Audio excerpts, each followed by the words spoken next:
Helen's arthritic fingers fumbled with the phone, each digit a lifetime as she dialed 911. Samuel Coleman lay writhing on the Italian marble, his 7-year-old body contorted in agony, mouth stretched wide in a scream that produced no sound, the same terrible silence that had defined his entire existence. Blood trickled from his left ear, staining the pristine floor his father had imported from Carrara. Richard Coleman's voice echoed from the answering machine. "Don't disturb anything in my office. The Tokyo deal closes tonight."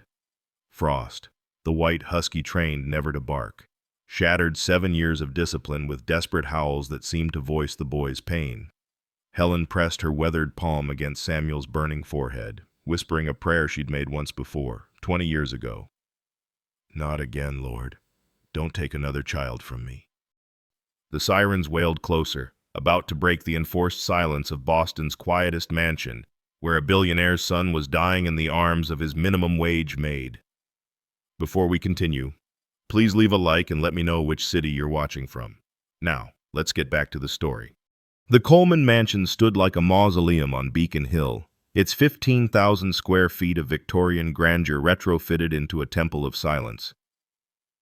Richard Coleman had spent $3 million soundproofing every room after Samuel's diagnosis, as if quiet could somehow heal what medicine couldn't.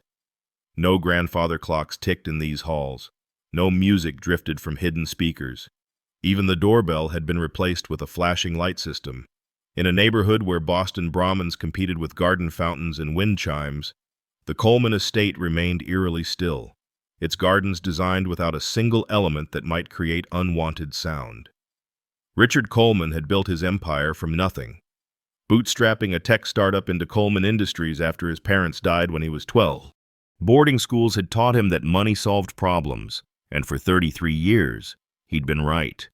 Then Samuel was born, and 17 specialists across America delivered the same verdict: profound bilateral sensorineural hearing loss, congenital, irreversible. Accept it. He'd spent $3.2 million refusing to accept anything, dragging his infant son from Boston to Los Angeles, from experimental treatments in Switzerland to holistic healers in Japan. Nothing worked. Now, at 45, Richard commanded boardrooms and controlled billions, but he couldn't make his son hear the words, "I love you." Samuel existed in a world of visual cues and vibrations, his intelligence trapped behind walls of silence. IQ tests showed 142, but social interactions remained minimal. He communicated through written notes on his tablet or private signs he'd developed with Helen. His room overflowed with drawings, thousands of them depicting sound waves he'd never heard as colorful ribbons and geometric patterns. Only Frost, his white husky service dog, seemed to truly reach him. Helen Margaret Ross had answered the Coleman advertisement 10 years ago, shortly after Walter's death left her widowed and nearly penniless. Her nursing background wasn't mentioned in the interview. She'd lost her license in 2005 for defying hospital protocol to save a child. That child, her grandson Timothy, had lived 6 more months before leukemia claimed him. At 62, with trembling hands and a soft voice, Helen had become Samuel's constant companion, learning sign language at night, creating games that made silence less lonely. Grace Coleman existed now only in photographs and bitter memory. The former concert pianist had fled to Seattle when Samuel was 2, unable to endure Richard's relentless pursuit of a cure that didn't exist. The morning of December 16th began like every other in the Coleman household, with Helen's wet handprint pressed against the kitchen wall. She'd dipped her palm in warm water and left the mark at exactly 6:15 a.m. A signal to Samuel that she was there, that the day had begun. It was their secret ritual, born from her observation that he could feel temperature changes against surfaces. By the time Samuel came downstairs at 6:30, the handprint had cooled but remained visible in the condensation, and he would place his small hand over it, matching finger to finger, completing their silent good morning. But this morning was different. Samuel sat at the breakfast table, his usual blue bowl filled with cereal arranged in perfect circles, another of his patterns, but his left hand kept rising to his ear, pressing and releasing, pressing and releasing. Helen noticed immediately. In her decade of caring for him, she'd memorized every gesture, every expression that crossed his face. "Does it hurt?" she signed, though she knew he rarely admitted to pain. Samuel shook his head, but his eyes betrayed him. They held that glassy, unfocused quality she recognized from her nursing days, the look of a child trying to be brave. Richard entered the kitchen already dressed in his Italian suit, phone pressed to his ear, conducting business with Tokyo.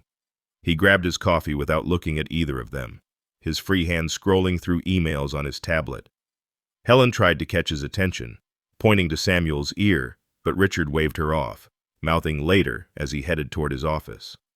"The Nikkei merger closes today," he said, pausing at the doorway. "I'll be unreachable until evening. Don't disturb anything in my office. The contracts are laid out in specific order." He glanced at Samuel, and for a moment, something soft crossed his features. "After this deal, we'll have more time together. I promise." Samuel's fingers moved across his tablet, typing words he knew his father wouldn't wait to read. "You always say that." Richard was already gone. By 11 o'clock, the pain had intensified. Helen watched Samuel push away his lunch untouched, both hands now pressed against his left ear. She knelt beside him, feeling his forehead burning hot. Through the window, she could see Frost pacing in the garden, whining softly, sensing his boy's distress through their inexplicable bond. "We should go to the doctor," Helen signed. Samuel's response came swift and angry on his tablet. "No more doctors. They hurt and nothing changes. They poke and scan and shake their heads." "I'm tired of being their puzzle." Helen understood. She'd accompanied him to enough appointments to see how the specialists looked at him not as a child, but as a case study, an interesting anomaly in their medical journals. But this was different. She'd seen that particular wince before, 20 years ago, in Timothy's final months. Pain that specific, that localized, always had a source. She made him comfortable on the living room couch, applying a warm compress to his ear, and settled in to watch him carefully. Her journal hidden in her room already contained 847 entries about Samuel's health. Observations no doctor had asked for because they'd been too focused on his deafness to consider other possibilities. Today would be entry 848 if they made it through today. By 3 in the afternoon, Helen was folding laundry in the utility room, Samuel helping her match socks, a calming activity he'd enjoyed since he was 3. The repetitive motion, the soft textures, the predictable patterns seemed to soothe him. She'd almost convinced herself the morning's pain had passed when it happened. Samuel's hand shot to his ear with such violence that he knocked over the basket of clean towels. His face contorted into a mask of agony she'd never seen before. His mouth opening in what should have been a scream but emerged as nothing that terrible. Familiar nothing.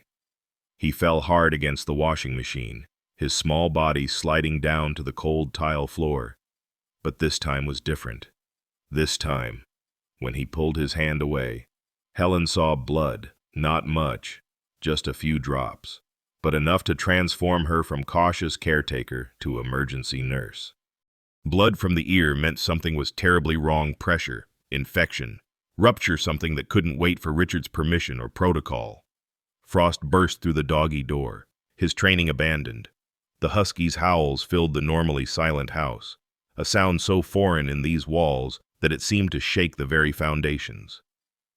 Helen gathered Samuel into her arms, surprised by how light he felt, how fragile. His eyes rolled back, showing only whites, and she made her decision. "I've been fired before," she said aloud to no one, carrying Samuel toward the garage where her 1998 Honda Civic waited. "I've never let a child die." She fumbled for her keys while supporting Samuel's weight, Frost circling them frantically. The dog leaped into the back seat as she laid Samuel across it, his head in her lap. She'd drive and hold him simultaneously if needed. Boston traffic at 4:30 p.m. was a nightmare of brake lights and honking horns. Helen drove with one hand, the other monitoring Samuel's pulse, rapid but steady. When Massachusetts Avenue bottlenecked completely, she made a choice that would have horrified her younger self. She drove onto the sidewalk. Pedestrians scattered, shouting obscenities she couldn't hear over her own heartbeat. She ran 3 red lights, praying the police would follow her to the hospital rather than stop her. Samuel's breathing grew shallow, and Helen found herself talking, knowing he couldn't hear but needing to fill the silence with something other than fear. Your mother writes to you, sweetheart, every week for 5 years. I keep them in my dresser drawer, purple ribbons, just like she used to wear in her hair. She never stopped loving you. She just couldn't watch your father try to fix what wasn't broken. Boston General's emergency entrance appeared through her tears. She abandoned the car in the ambulance bay, carrying Samuel through doors that opened too slowly, into chaos that moved too casually. The triage nurse began asking about insurance cards and contact information until Helen's voice cracked with authority she hadn't used in 20 years. This child is dying. You can bill me or bill God, but someone needs to help him now. Dr. Nathan Hayes appeared as if summoned, young enough to be her son, with eyes that held recognition of something beyond the medical emergency. He took Samuel from her arms with practiced gentleness, already examining the bloody ear as they moved. How long has he been deaf? He asked. Since birth, Helen replied. But this isn't about his deafness. This is something else. Dr. Hayes nodded slowly, and she saw something shift in his expression. My brother was born deaf, he said quietly. I know the difference between silence and suffering.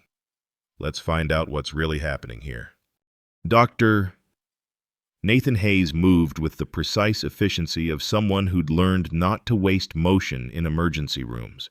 His hands were steady as he guided the otoscope deeper into Samuel's ear canal, but Helen noticed the slight furrow between his brows deepening with each adjustment of the instrument.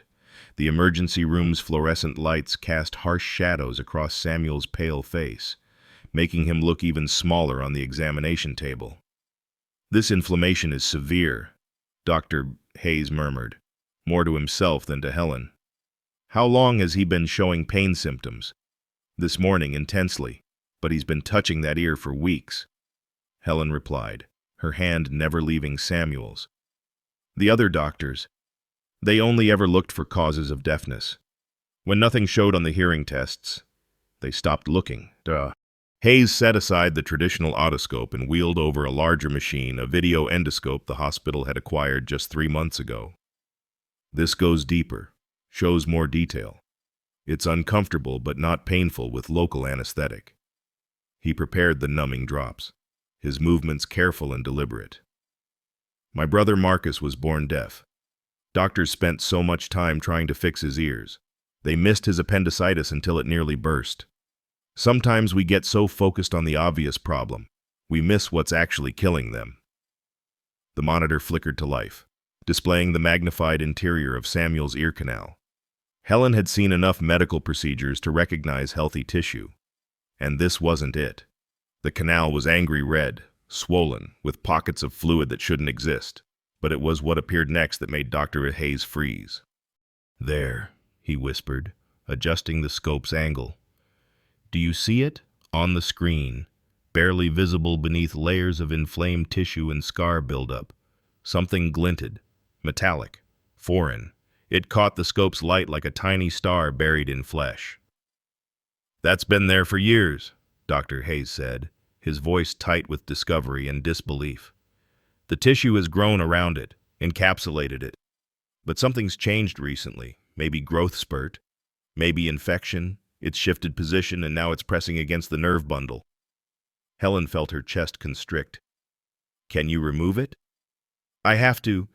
If it stays, the pressure could cause permanent nerve damage beyond the hearing loss. But... He hesitated, glancing at the admission forms. I need parental consent for surgery. His father is in a meeting. Unreachable. Helen's voice carried decades of frustration. He said not to disturb him. Dr. Hayes looked at Samuel, whose breathing had grown more labored, then at the monitor showing the object's dangerous position.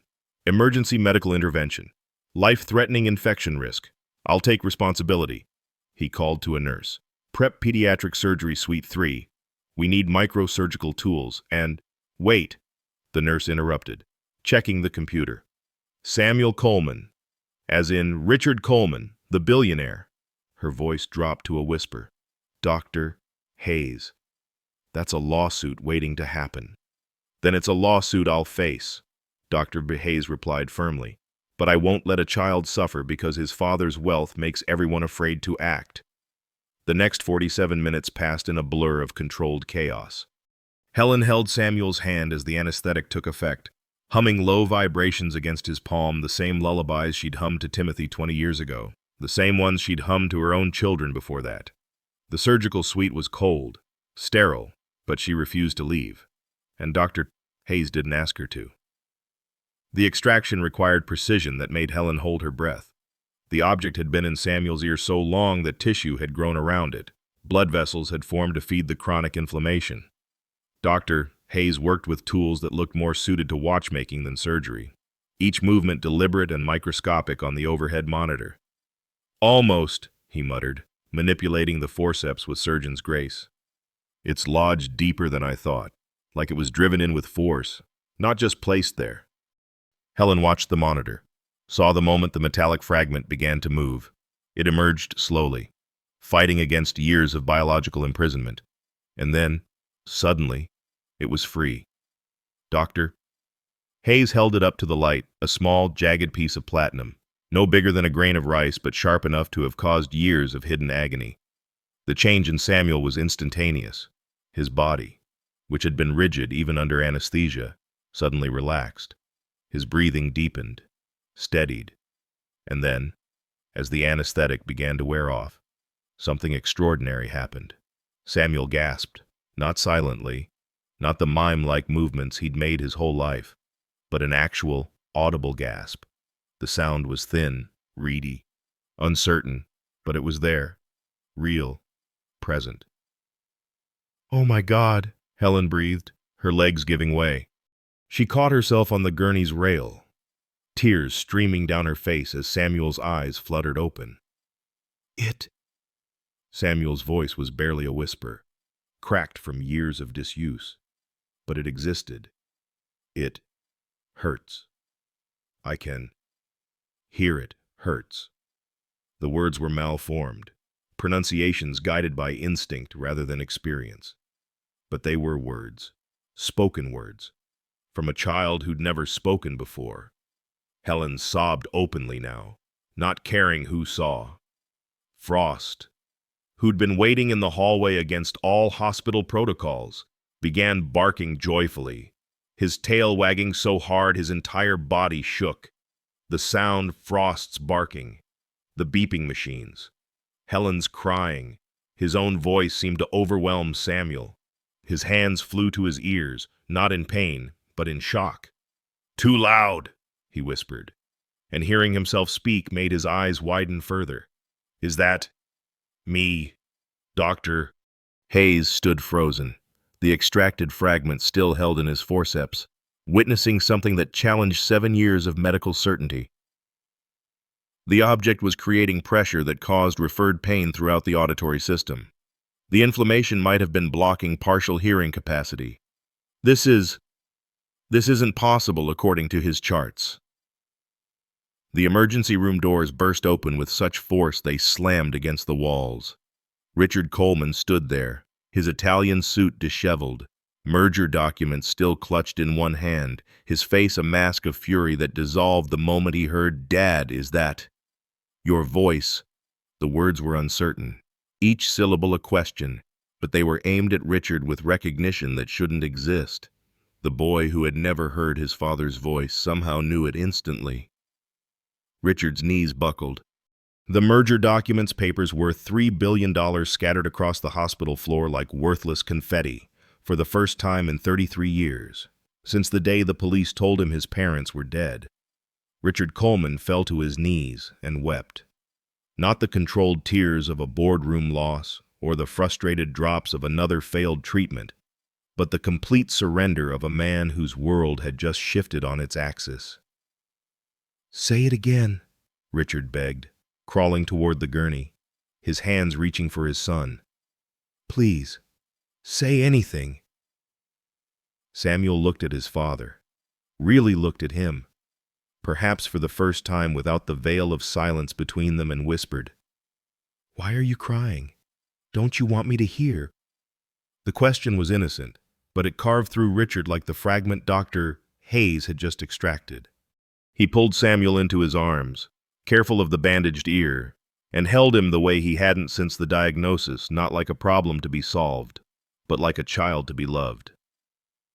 "I'm crying because I'm happy," Richard said into Samuel's hair. "I'm crying because I can finally tell you something and know you'll hear it. I love you. I've loved you every silent day, and I'll love you every loud one too." Dr.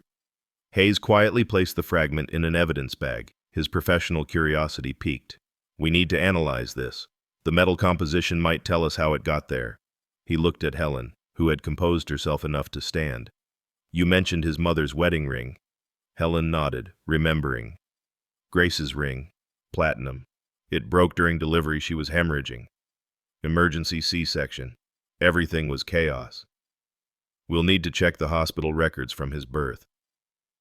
"Dr. Penn," Hayes said, "if this came from medical equipment or jewelry during delivery, it's been causing problems for 7 years.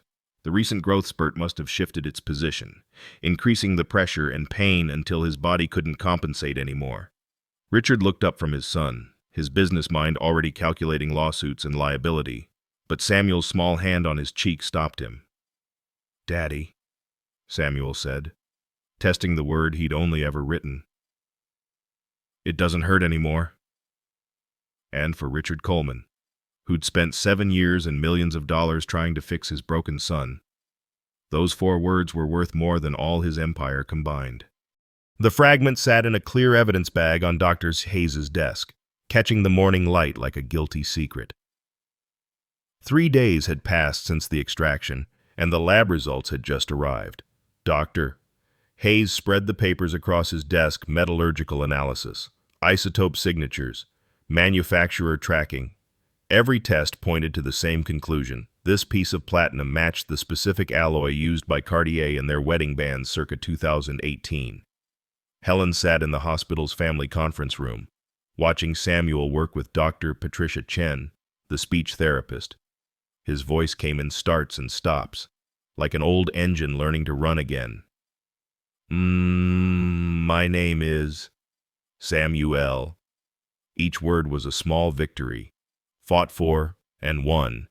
His left ear now registered 40% hearing capacity, a miracle that shouldn't exist according to 7 years of medical documentation. More shocking was the right ear showing 15% improvement with no physical intervention, as if his brain had been suppressing its capability all along. "The body does fascinating things to protect itself from pain," Dr. A. Chen explained to Richard, who hadn't left the hospital except to shower and change. "Sometimes psychological deafness layers over physical conditions. Samuel's brain might have been turning down all auditory input to manage the chronic pain from that fragment." Richard pulled up the birth records on his tablet, scouring through pages of medical notes from Boston Presbyterian. Grace had been admitted at 2 a.m. on March 15, 2018, already in advanced labor. The notes grew increasingly frantic: fetal distress, maternal hemorrhaging, emergency cesarean ordered. And there, in a nurse's handwriting, patient became combative during prep, wedding ring caught on surgical equipment, ring broke, unable to locate all pieces in emergency situation. "My God," Richard whispered, the tablet trembling in his hands. "It's been there since birth. Every test, every specialist, every experimental treatment, and the answer was a piece of her ring." The door opened, and Grace walked in. She'd flown in from Seattle the moment she'd heard, bringing a cardboard box that she clutched like armor. 7 years had aged her carefully silver threads through her black hair, lines around her eyes that spoke of sleepless nights.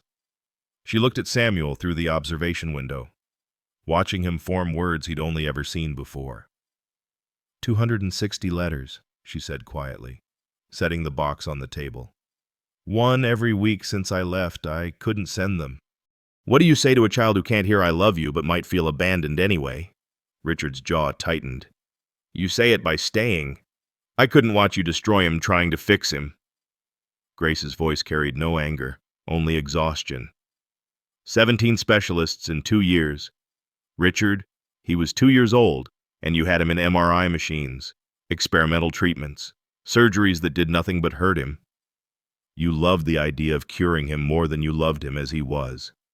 "That's not," Richard began, but Helen interrupted. "May I?" She pulled out a worn notebook from her bag. I've been documenting Samuel for 7 years. Would you like to know what I've observed? Without waiting for permission. She began reading.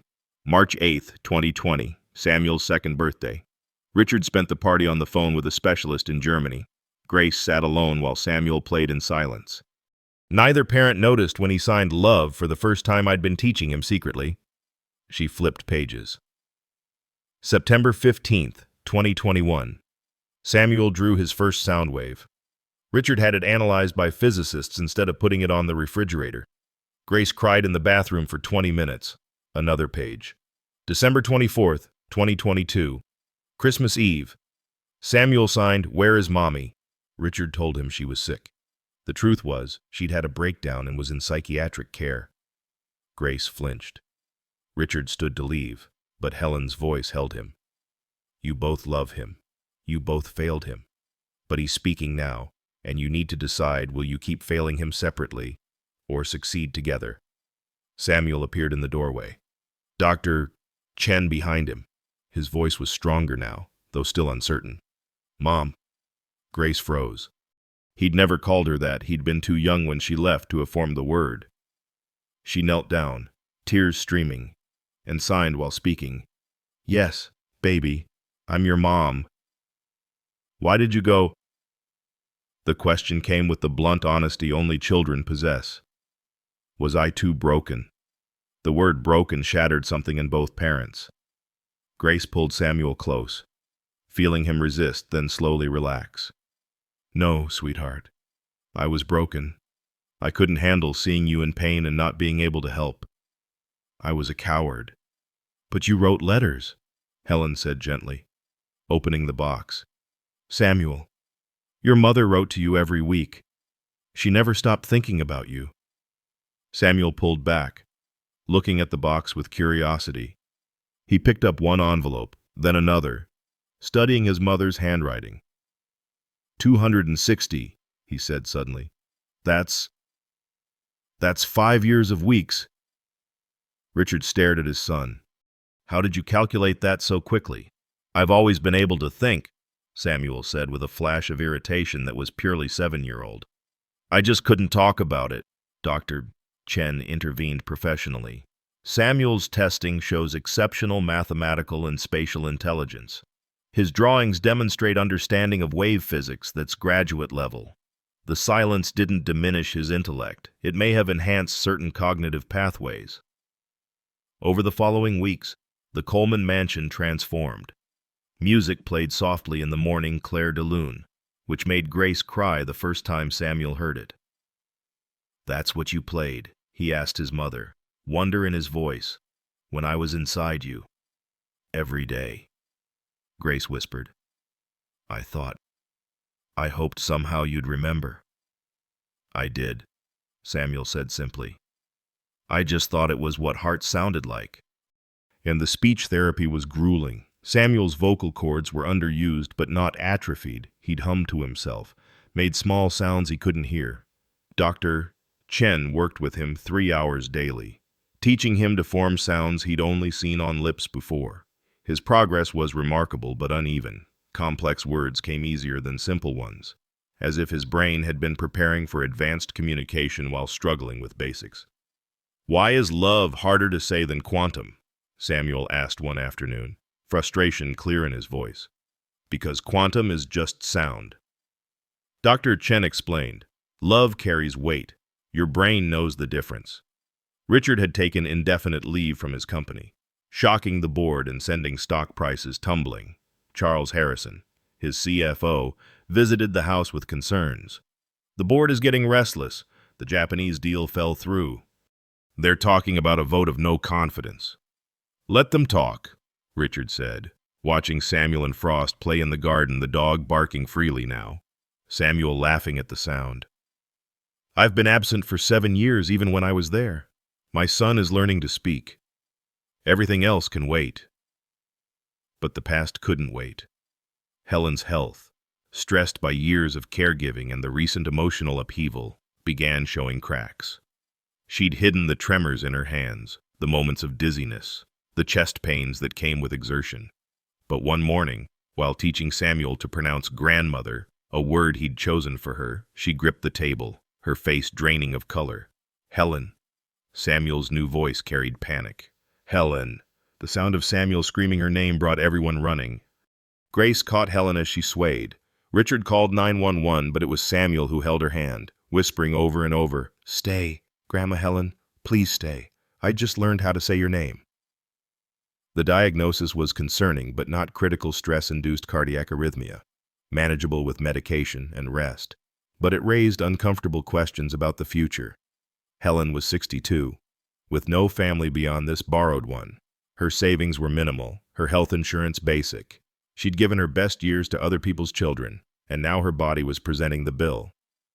"She'll move in properly," Richard announced without consulting anyone. "The carriage house becomes a proper suite. Full medical care. It's not charity, it's what family does." "Since when do you know what family does?" Grace asked, not unkindly, but pointedly. Richard looked at his ex-wife, his son, the woman who'd raised his child when he'd been too blind to see what mattered. "Since now, I'm learning. Just like Samuel." The investigation into the fragment continued. Boston Presbyterian's records revealed chaos during Samuel's birth. Grace had been hemorrhaging, the baby in distress. Decisions made in seconds that would echo for years. The security footage was long deleted, but witness statements remained. A nurse remembered the ring catching, breaking, pieces scattering. In the emergency, with a baby who wasn't breathing and a mother losing blood, no one counted the fragments.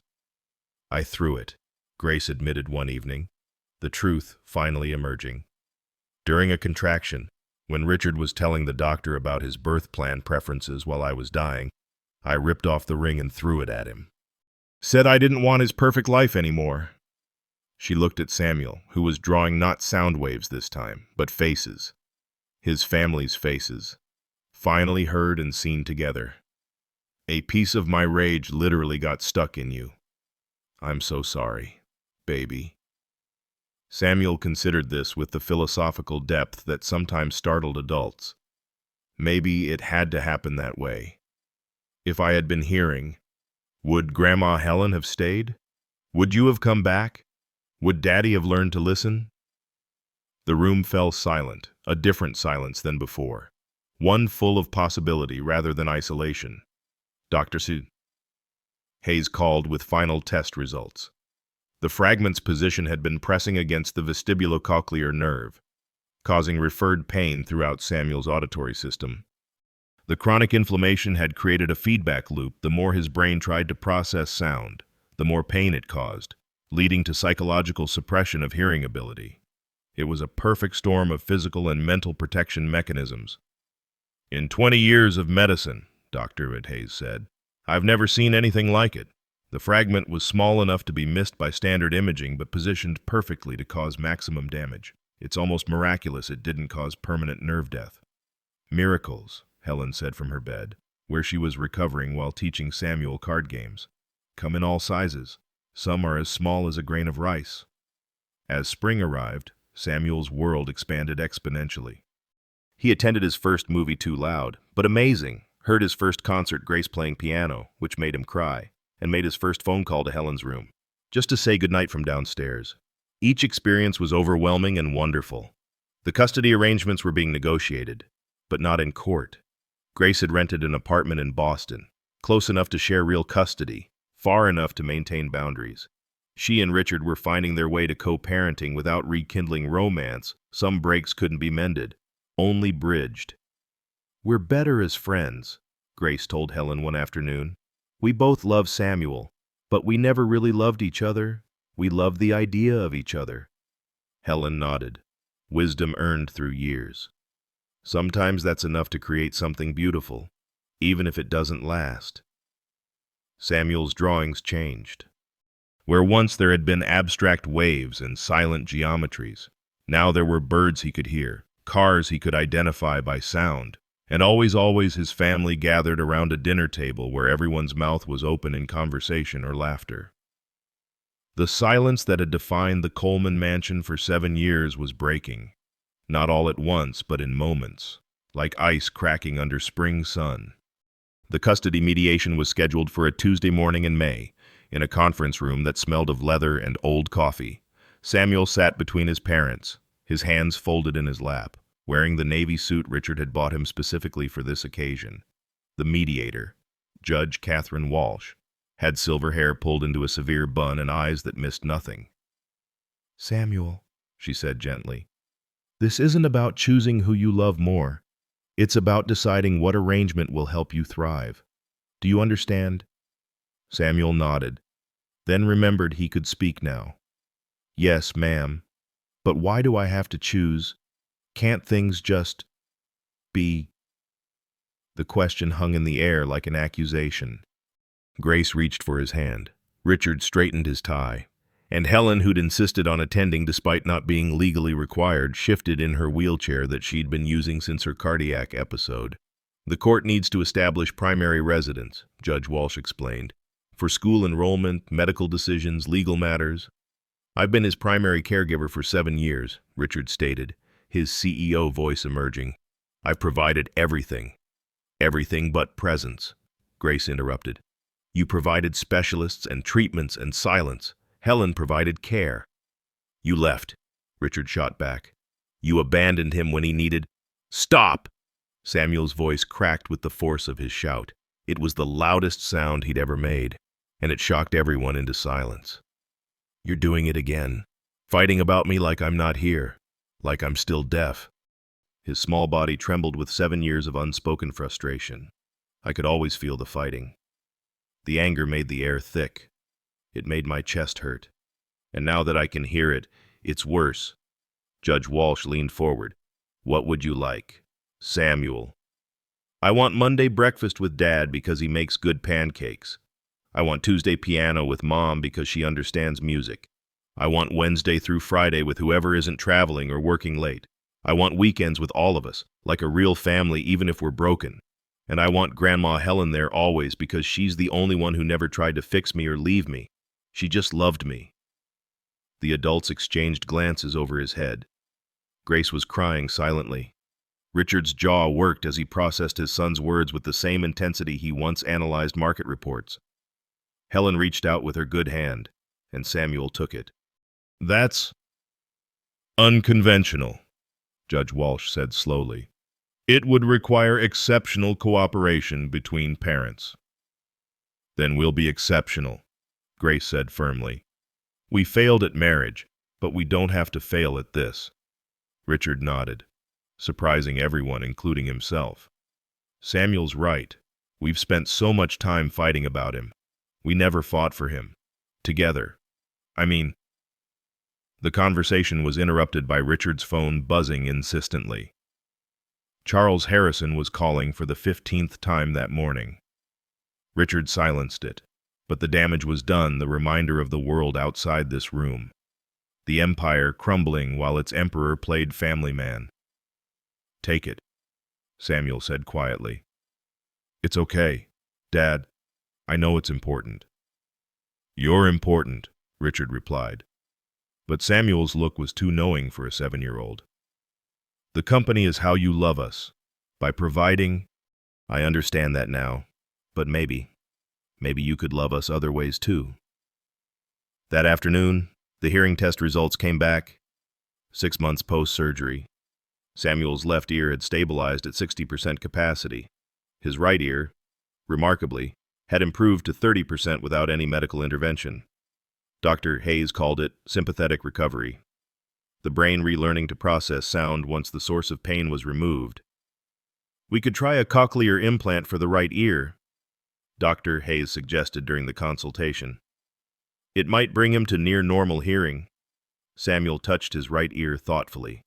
The family waited, having learned to give him space for decisions about his own body. Finally, he signed while speaking a habit he'd developed to ensure everyone understood. "Would I still be me?" "What do you mean, sweetheart?" Grace asked. "I'm Samuel, who was deaf and now hears if I hear everything. Am I different? Samuel? Do I lose the quiet part that thinks in pictures and feels vibrations? Do I stop being the boy Grandma Helen learned to love in silence?" It was a philosopher's question from a child's mouth. and it left the adults speechless. Helen was the first to respond, signing with her good hand, "You are Samuel. Hearing or deaf, you are exactly who you're supposed to be." "Then I want to think about it," Samuel decided. "Maybe when I'm older, when I know better who I am with sound." That evening was Samuel's 8th birthday party, the first he'd ever had with guests. Richard had wanted to rent a venue, hire entertainers, make up for 7 years of silent celebrations. But Samuel had requested something different, a quiet party where everyone communicated in sign language, even the hearing guests. The backyard was decorated with lights that pulsed to music only Samuel and a few others could hear partially. His new friends from the deaf school he'd started attending part-time were there, along with 2 hearing children from the neighborhood who'd been learning sign language to communicate with him. The rule was simple: voices off, hands talking. Richard struggled, his signs clumsy and often wrong, causing giggles from the children who corrected him gently. Grace was better, her musician's hands adapting naturally to the language's rhythm. But it was Helen who surprised everyone, signing fluently despite her recent health issues, telling jokes that had the children rolling on the grass in silent laughter. Halfway through the party, as Samuel was opening presents, a book on sound physics from Richard, sheet music from Grace, a hand-knitted sweater from Helen, Charles Harrison arrived uninvited. His face was grim as he pulled Richard aside. "Emergency board meeting," he said quietly, though not quietly enough. Samuel heard, his new partial hearing picking up the urgency. "They're voting you out, Richard. If you're not there in an hour, you lose everything." Richard looked at the party, his son surrounded by friends for the first time. Grace helping serve cake. Helen teaching a group of children how to sign "Happy Birthday." Frost wearing a party hat and tolerating it with dignity. "Then I lose everything," Richard said simply. Charles stared. "Richard, this is your life's work, the company you built from nothing, $3 billion. "No," Richard corrected, watching Samuel laugh at something a friend signed. "That's my life's work. I just didn't know it until now."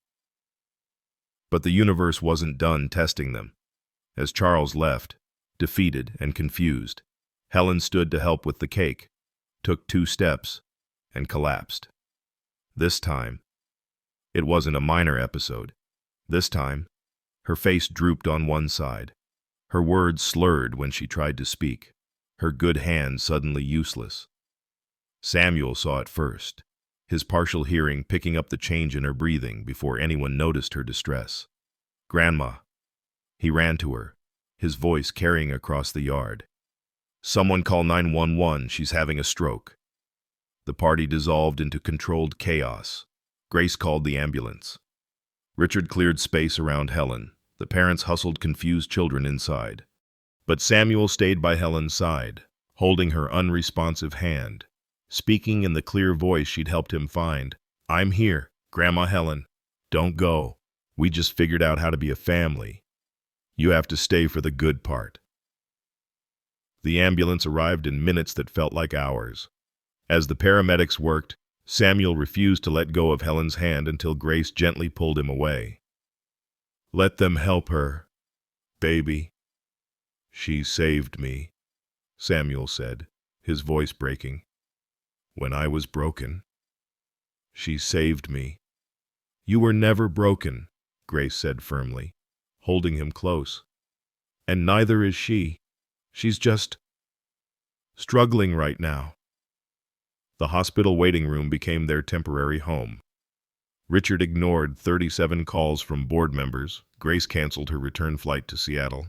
Samuel sat between them, drawing not sound waves or abstract patterns, but Helen's face, over and over, as if he could draw her back to health.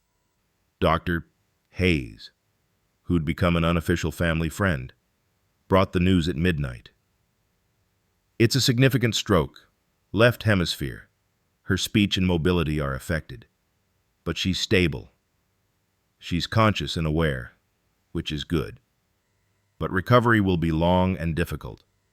"Can I see her?" Samuel asked. "She can't speak right now."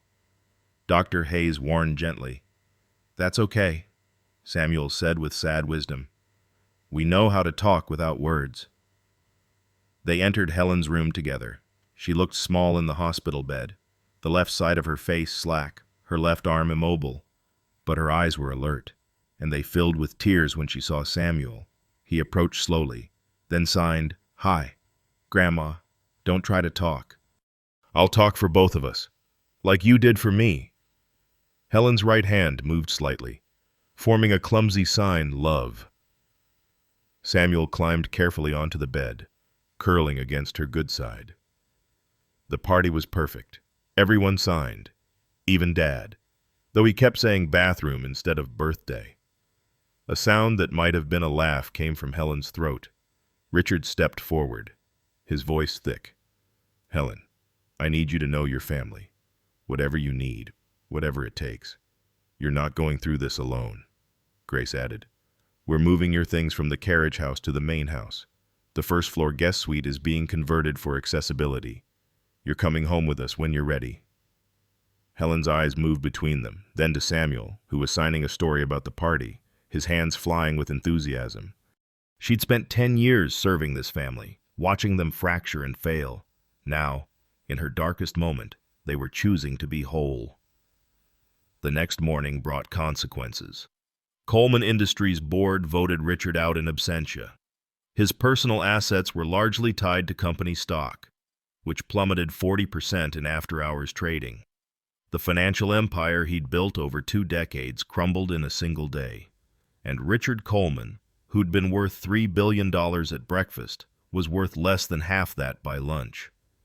Charles arrived at the hospital with termination papers and a severance package that was insulting compared to what Richard had built.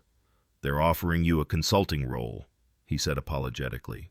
30% of your current salary, no equity." Richard signed the papers without reading them. "I spent 7 years being absent even when I was present. Maybe it's time to be present even if I'm absent from everything else." "You're really okay with this?" Charles asked, bewildered. Richard looked through the window at Helen's room, where Samuel was reading to her from a book about sound waves, sounding out complex words with determination while she listened with her whole being despite her body's betrayal. "My son can hear my voice, Charles. My real voice, not the one on conference calls. What stock price compares to that?" The rehabilitation center smelled of industrial disinfectant and resignation. Shady Pines sat on the outskirts of Boston, a place where families left their broken elders when love wasn't enough to overcome logistics. Helen had been there 3 weeks. Her progress minimal, her spirit dimming with each day that passed in the beige corridors. The left side of her body remained largely unresponsive. Her speech limited to garbled sounds that frustrated her more than the paralysis. Samuel visited every day after school, Richard driving him in the Honda Civic he'd bought to replace his Mercedes, a practical decision that still felt like surrender. The boy would sit by Helen's bed, reading from the stack of books he'd brought, The Physics of Sound, Wave Theory for Beginners, and surprisingly, Charlotte's Web, which made Helen cry with her good eye when Charlotte died, though she couldn't explain why. "The therapist says she's plateauing," the facility director, Mrs. Patterson, informed Richard during the 4th week. "Medicare covers 90 days. After that, you'll need to make long-term arrangements." "She's coming home," Samuel said firmly, though nobody had asked him. "Grandma Helen belongs with us." Mrs. Patterson's smile was patronizing. "That's sweet, dear. But Mrs. Ross needs professional care. She can't speak, can barely move. She couldn't hear me before, and she took care of me." Samuel interrupted, his voice stronger than it had been 6 months ago, but now carrying new weight. "We don't throw away people because they're broken." But that night, Helen's eyes held defeat. She managed to sign with her good hand. Letters shaky but clear, BURDEN. "No," Samuel signed back fiercely. FAMILY. The financial pressure was mounting. Richard's severance had gone to Helen's medical bills. The house was mortgaged to cover the renovation costs for accessibility, and Grace's piano teaching barely covered groceries. The empire Richard had built was gone. replaced by credit card debt and difficult choices. He'd started applying for jobs, VP positions, consulting roles, but his reputation as the billionaire who'd abandoned his board had preceded him everywhere. "I could sell the house," Richard suggested one evening, the three of them sitting in Helen's room. "We could get something smaller, use the equity for Helen's care." "That house is Samuel's home," Grace protested. "It's the only stable thing in his life." "Stable doesn't pay medical bills," Richard snapped, then immediately softened. "I'm sorry. I don't know how to fix this." Samuel had been quiet, drawing in his notebook, a habit that hadn't changed despite his newfound voice. Now he looked up. Maybe it doesn't need fixing. Maybe it needs accepting. That night, something shifted in Samuel. The progress he'd made in hearing and speech began to reverse. Not dramatically, but noticeably. He stopped responding to sounds on his right side. His voice became whisper-soft, then disappeared entirely for hours at a time. Dr. Chen ran tests, finding no physical cause. "Psychosomatic regression," she explained. "Severe stress can cause the body to retreat to familiar patterns." For Samuel, silence was safe. When his world feels unsafe, he returns to it. Grace found him in Helen's room at the facility one midnight, having walked 4 miles in his pajamas and winter coat. Security footage showed him leaving the house at 10 p.m., following the bus route he'd memorized, the same path Helen used to take when she'd run errands. He was signing to Helen's sleeping form when they found him, his hands moving in frantic patterns. "Come home! Please, come home! I can't hear without you!" Richard carried his son to the car, feeling how Samuel's body had tensed, resistant and rigid. In the rearview mirror, he watched Grace trying to console the boy, but Samuel had retreated fully into his silent world, eyes closed, hands still. "We're losing him," Grace said quietly. "He's choosing deafness over this reality." On the next morning, Richard found Samuel in Helen's empty room in their house, the one they'd renovated for her return. The boy had moved his blankets there, surrounding himself with Helen's belongings, her knitting, her Bible, the journal she'd kept about him for 7 years. Frost lay beside him, whining softly. "Samuel," Richard said, then signed when the boy didn't respond. "We need to talk." Samuel's signs were sharp, angry. "You gave up. Both of you. Just like you gave up on me before. That's not... You're letting her rot in that place because it's easier, because fixing her is too expensive. Just like I was too expensive to fix. So Mom left." The words, even in sign, cut deep because they held enough truth to sting. Richard sat on the floor beside his son, abandoning the pretense of having answers. "You're right. I don't know how to love people I can't fix. Your mother knew that. Helen probably knows it. And now you know it too." Samuel looked at him then, really looked, and signed slowly, "Then learn." That afternoon brought an unexpected visitor. Margaret Sullivan, Helen's friend and former colleague, arrived with a box of old photos and a proposition. "I've been watching you all flail around like you're the first family to face hardship," she said bluntly, her Irish accent thick with disapproval. "Helen saved my grandson 20 years ago, before she lost her license. Time I returned the favor." She laid out her plan. Helen would move into Margaret's first-floor apartment, which was already accessible from Margaret's late husband's wheelchair years. Margaret, a retired nurse, would provide daily care in exchange for Richard covering utilities and groceries a fraction of the facility's cost. "She needs family, not staff. Love, not liability insurance." "But her medical needs," Grace began. "I was a nurse for 40 years. Margaret interrupted. "I've seen worse than a stroke, and I've seen what institutional care does to people's spirits. Helen's dying in that place, not from the stroke, but from the isolation." Samuel found his voice suddenly. "When?" "Tomorrow, if you'll help me convince her." The conversation at Shady Pines was difficult. Helen resisted, signing no repeatedly with her good hand, tears streaming down the functioning side of her face. But Margaret was relentless. Switching between English and the Irish Gaelic she knew Helen understood from her grandmother. "You saved that boy once. Let him save you now." Finally, Samuel climbed onto the bed, pressed his forehead against Helen's, and whispered the first words he'd spoken in 2 days. "Please, Grandma. We're not us without you." Helen's resistance crumbled. She signed, shakily, Home. The move happened on a Thursday. Richard rented a van. Grace packed Helen's things, and Samuel made a banner that read "Welcome Home" in uneven letters. Margaret's apartment was small but warm, filled with plants and photos, crochet blankets and the smell of Irish stew perpetually simmering. Helen's eyes brightened the moment she was wheeled through the door. "Now," Margaret said firmly. "We establish rules. Therapy every morning I'll oversee. Samuel reads to her after school. Dinners together. All of you. 3 times a week minimum. And Richard, you'll learn to help with her physical therapy. No hiring someone else to do what family should do." "I don't know how," Richard began. "Then learn." Margaret echoed Samuel's earlier words.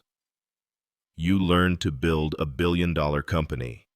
Surely you can learn to move someone's arm in circles." The arrangement wasn't perfect. Helen's recovery was slow, frustrating, marked by setbacks that left everyone exhausted.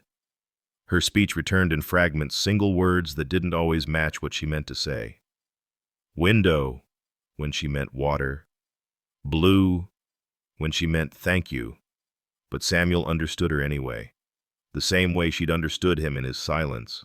Richard, surprisingly, became dedicated to Helen's physical therapy with the same intensity he'd once applied to mergers. He researched techniques, watched YouTube videos, tracked progress in spreadsheets that would have been laughable if they weren't so earnest. "Your grip strength improved by 12% this week," he'd announce proudly, and Helen would manage half a smile, the left side of her face still uncooperative.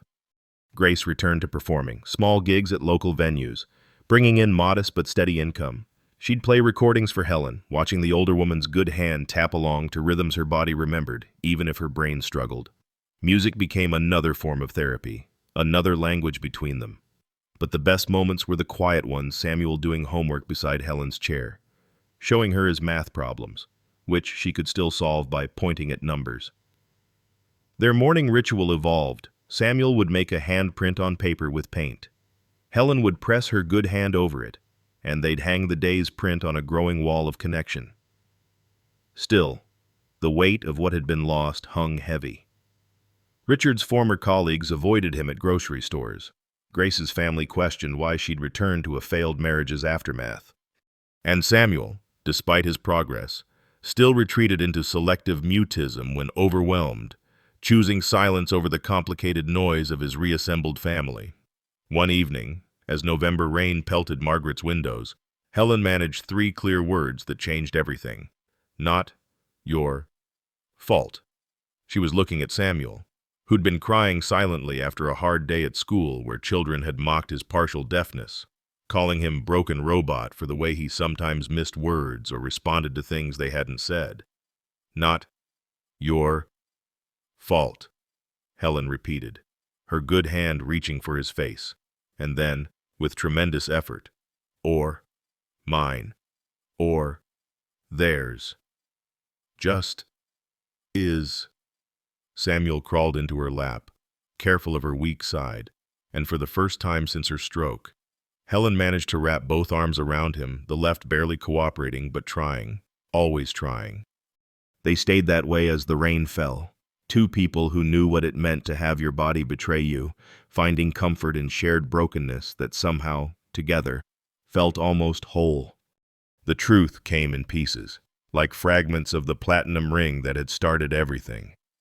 Margaret found Helen's journal first, hidden beneath the mattress in her apartment, pages filled with observations spanning 10 years of silence. She called Richard over on a December evening when Samuel was at speech therapy with Grace. "You need to see this," Margaret said, spreading the notebooks across her kitchen table. Helen documented everything, but not just the daily care. "Look," Richard read, his expression shifting from curiosity to amazement. Entry after entry described subtle responses to sound that everyone had missed. March 2021, Samuel turned when Frost barked behind him, right ear response. October 2022, humming during bath time, pitch perfect to washing machine vibration. January 2024, signs loud when garbage truck passes, though supposedly cannot hear. She knew, Richard whispered. She knew he could hear something. Keep reading, Margaret instructed, pointing to a later entry. April 2025, I believe suppresses hearing consciously. When asleep, responds to whispers. When awake, nothing. Psychological overlay to physical condition. Cannot tell parents are. Would drag child to more specialists. G. Too fragile. Must wait for right moment. Richard's hands trembled. She was protecting him. From us. The next revelation came from Boston Presbyterian's archive security footage, retrieved through Richard's remaining legal connections.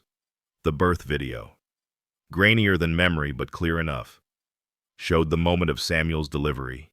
Grace, hemorrhaging and delirious with pain, ripping off her wedding ring and throwing it at Richard, who stood frozen, trying to direct doctors while his wife bled.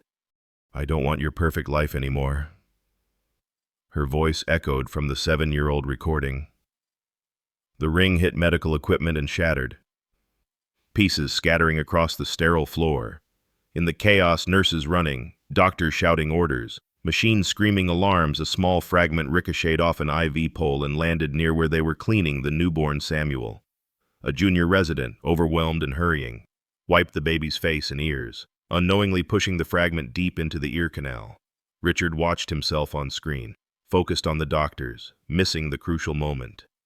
He watched Grace lose consciousness. He watched himself sign papers, make decisions, take charge everything except notice what was happening to his son. It was an accident, Margaret said gently. A terrible, perfect storm of an accident. But the hardest truth came from Samuel himself. 2 days before Christmas, the family gathered in Margaret's living room for what had become their weekly dinner. Helen was having a good day, managing simple words and even half a smile.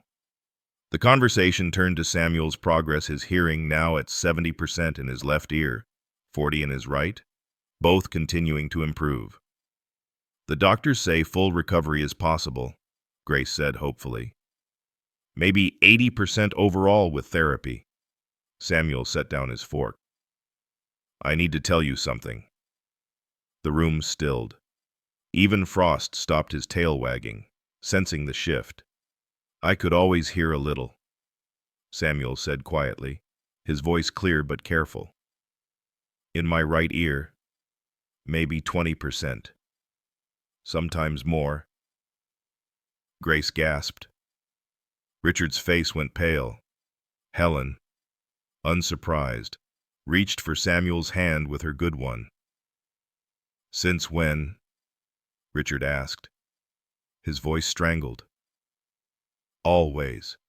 But when I was 3, I figured out that when you thought I couldn't hear, you stopped trying to fix me. You'd just be with me. Mom would cry, but she'd hold me. Dad would stop talking about doctors and just play blocks. So I chose not to hear. You chose deafness. Grace's voice broke. I chose peace, Samuel corrected. When I couldn't hear, you loved me instead of my potential. You saw me instead of my problem. Richard stood abruptly, walked to the window, his back to everyone. His shoulders shook rage, grief, guilt warring in his body. You're telling me that for 4 years, you pretended to be completely deaf because we were such terrible parents that it was the only way to get us to love you. You weren't terrible, Samuel said, tears sliding down his face. You were scared. Scared I'd never be perfect. And when you realized I couldn't be, you finally just loved me broken. Except I wasn't broken. Neither of us were. We were just different. Helen managed 2 words. Knew it. Everyone turned to her. She tapped her journal with effort, and Margaret read aloud. Samuel is not deaf to sound. He is deaf to conditional love. When he believes love requires his suffering, he cannot hear. When he knows love exists regardless, his ears open. Grace was sobbing now. Ugly, wrenching sobs. My baby. My baby chose silence because of us. Not because of you, Samuel corrected, moving to his mother. For you. For all of us. We needed to learn how to love in silence before we could love in sound. Richard turned from the window, his face ravaged.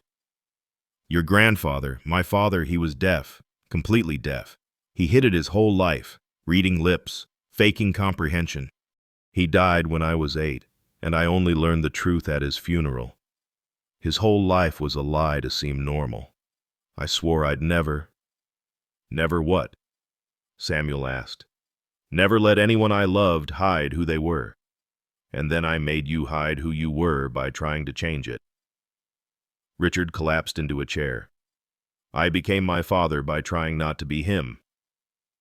The room sat with this truth, heavy and painful. Finally, Helen spoke. 3 words that took enormous effort. Give. Selves. How? Grace asked. Helen pointed at Samuel, then signed with her good hand. He already has. Samuel moved between his parents, taking their hands. I don't need you to be perfect. I never did. I just needed you to see me, really see me, not the me you wanted me to be. Richard pulled his son close. I see you now. God help me. I finally see you. And the investigation into the fragment continued, revealing more institutional failures. The hospital had never done a proper post-birth audit. The ring fragments were never cataloged. The junior resident who'd cleaned Samuel had quit medicine entirely, traumatized by the chaos of that night. Every system that should have caught the error had failed, creating 7 years of unnecessary suffering. Richard's lawyer, one of the few friends who'd remained, suggested a lawsuit. Medical malpractice, clear negligence. You could recover millions. No, Richard said firmly. We've spent enough time in courtrooms and hospitals. Samuel needs peace, not settlements. But Grace disagreed. That money could help other families. Create a foundation, fund research into psychosomatic deafness, support families dealing with medical trauma.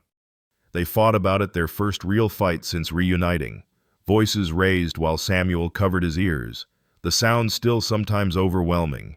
Helen watched from her wheelchair, her face showing distress she couldn't verbally express. Stop! Samuel finally shouted. You're doing it again, fighting about helping people while hurting the people right here. The silence that followed was different, not the oppressive quiet of the old Coleman house, but the thoughtful pause of people learning to listen.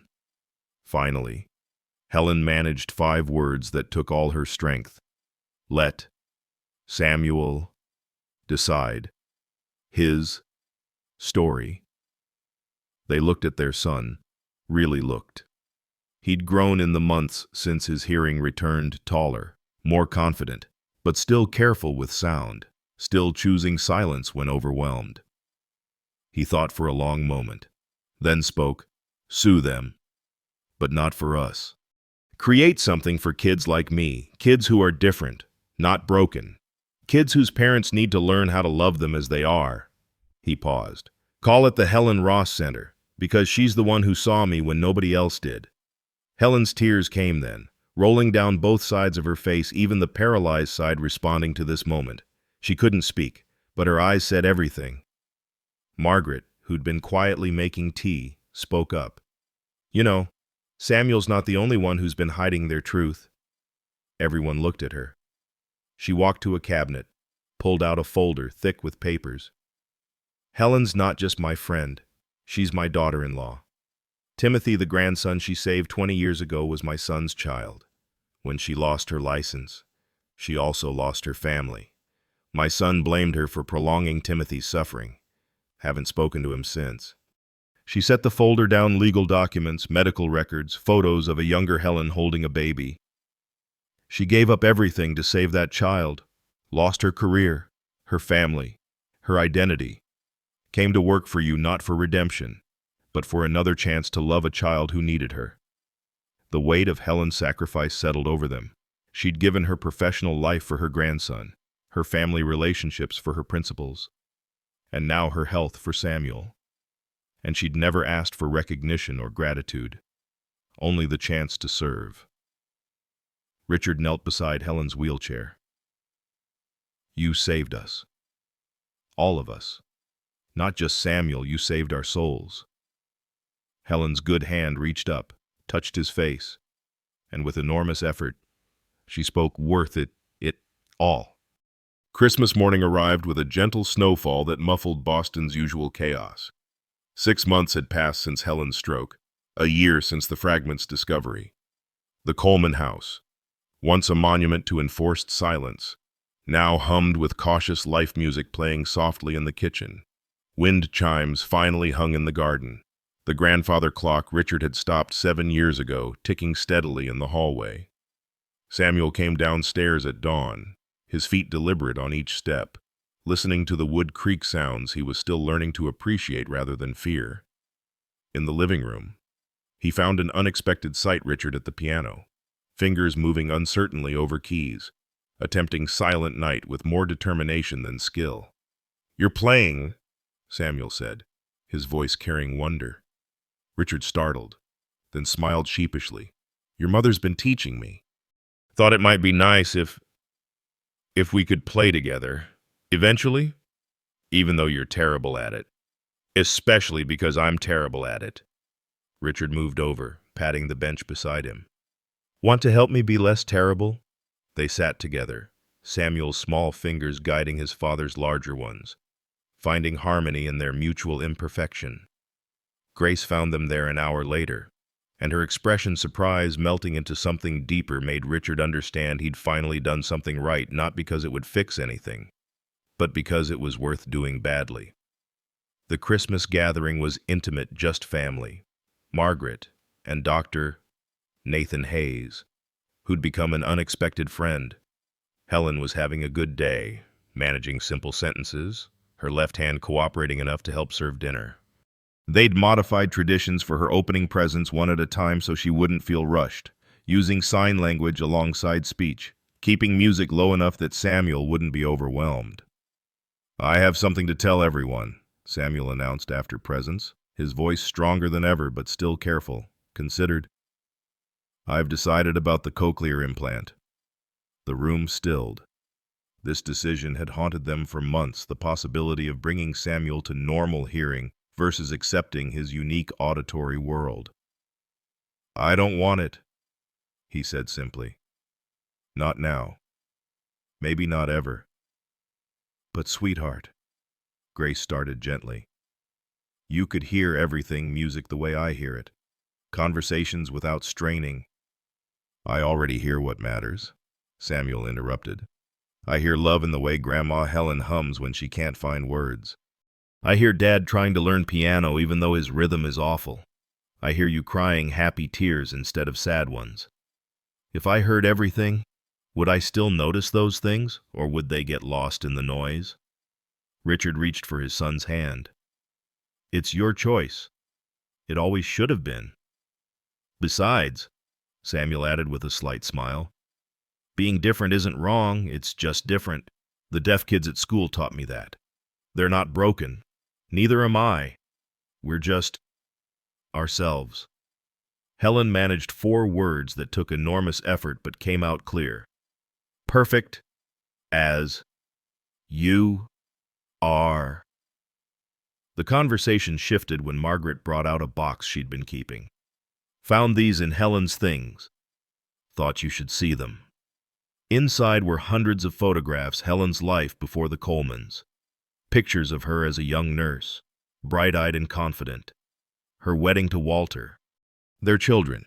And Timothy, the grandson whose 6 extra months of life had cost her everything.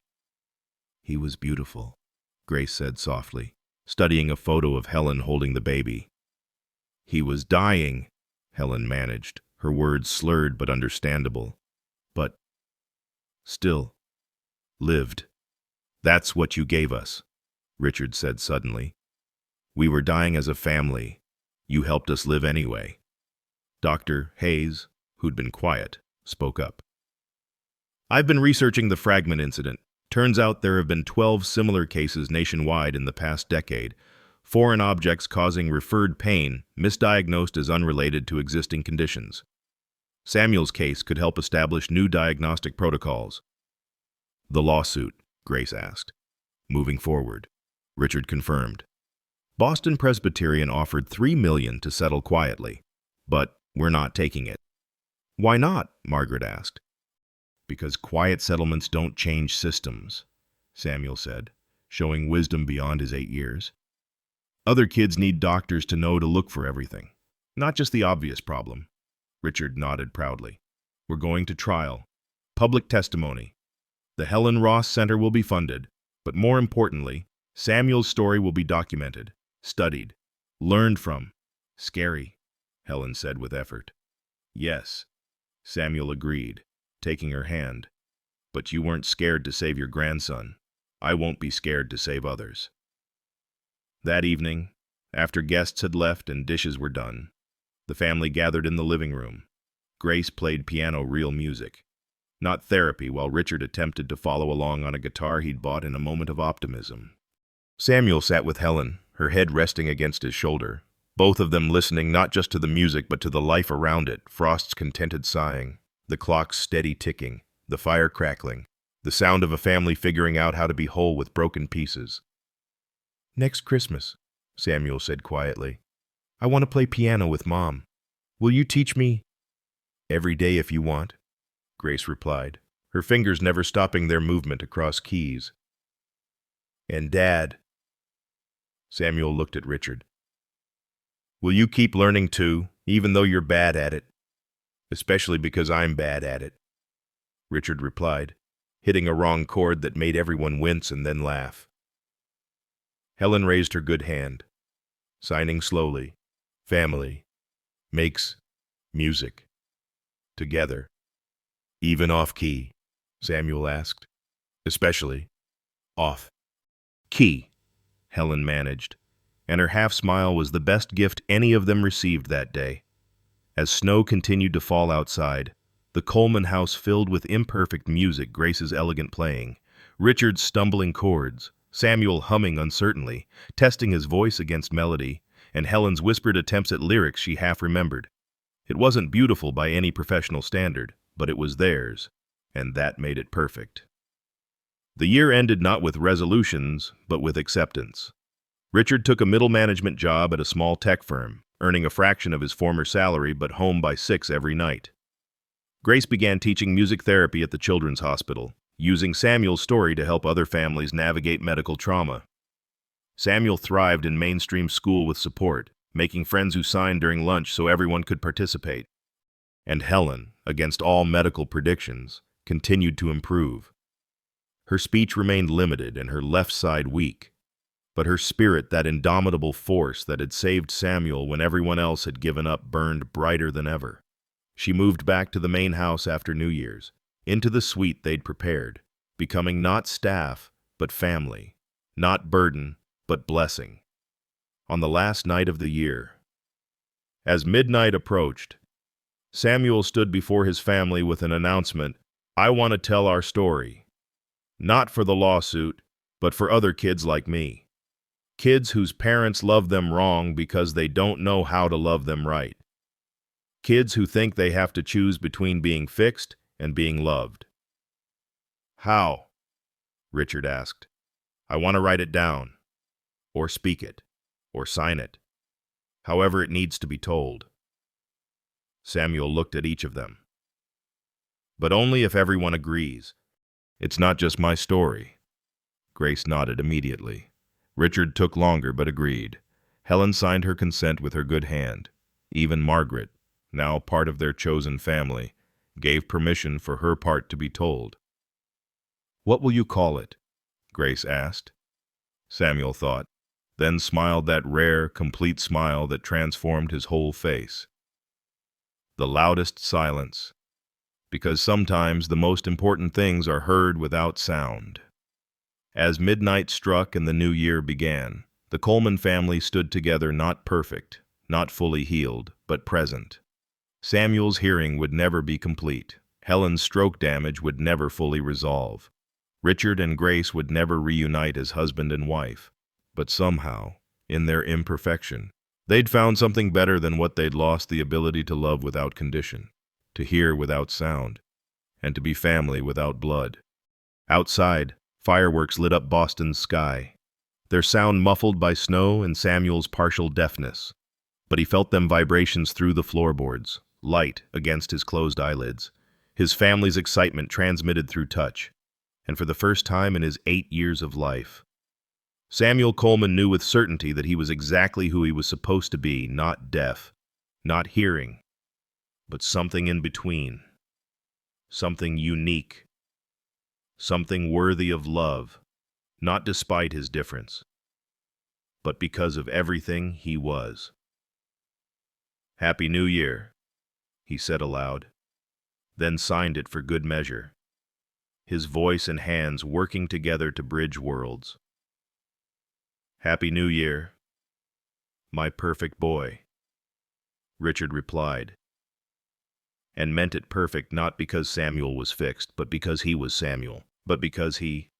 The snow continued to fall, blanketing Boston in temporary quiet, and the Coleman house settled into peaceful sleep, finally understanding that the most profound love often speaks in silence, and the deepest healing comes not from being fixed, but from being accepted, wholly and completely, just as we are.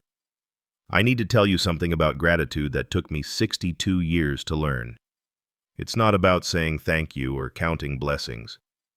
Real gratitude is Helen's arthritic hands teaching sign language at midnight when nobody was watching. It's Richard learning piano badly because his son asked. It's choosing to stay when leaving would be easier. You see, we think family means blood, but Samuel knew better. Family is whoever sees you clearly and loves you anyway. Helen wasn't related to anyone in that house, but she became the grandmother Samuel needed. She lost her nursing license saving one grandchild and found redemption loving another woman's son. The fragment in Samuel's ear, that sharp piece of Grace's shattered wedding ring, it's almost poetic, isn't it?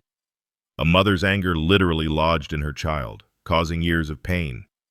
But here's what I learned: we all carry fragments of other people's broken moments. The miracle isn't removing them, it's learning to heal around them, together. Gratitude isn't a feeling. It's Helen collapsing from a stroke and still signing love with her good hand. It's knowing you're broken and choosing to be someone's wholeness anyway. That's family. That's gratitude. That's the truth I needed you to hear.